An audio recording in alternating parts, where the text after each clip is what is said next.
Manufacturing इंडस्ट्रीमध्ये सहसा 3 प्रकारचे लेआउट्स केले जातात. यातला पहिला यू टाईप किंवा सी टाईपचा लेआउट, दुसरा सिंगल लाईन लेआउट आणि तिसरा म्हणजे टी टाईपचा लेआउट. आता हे लेआउट करण्याचा उद्देश हा कमीत कमी जागेमध्ये प्रोडक्शन करता यावं हा पहिला उद्देश असतो आणि दुसरा उद्देश जो असतो हा कमीत कमी वेळामध्ये प्रोडक्शन करता यावं हा उद्देश असतो.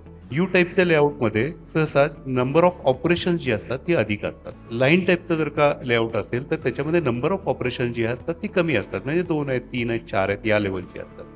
आणि टी टाईपचा जो असतो हा थोडा क्रिटिकल असतो. यामध्ये तुम्हाला काय करायला लागतं तर 2 वेगवेगळ्या टाईपच्या असेंब्लीज होत एकत्र आणता तुम्ही प्रॉडक्ट आणि त्याच्यानंतर तिसरा असेंब्ली करण्यासाठी म्हणून तो एका लाईननी पुढे फ्लो होतो. हा टी टाईपचा असेंब्ली लेआउट. सर्वसाधारणपणे या 3 लेआउटमध्ये तुमची फॅक्टरी बसायला हवी. त्याच्यापेक्षा वेगळा प्रॉडक्ट असेल तर तुम्हाला वेगळा विचार करावा लागेल. यापैकी तुमच्या फॅक्टरीमध्ये कोणत्या प्रकारचा लेआउट आहे?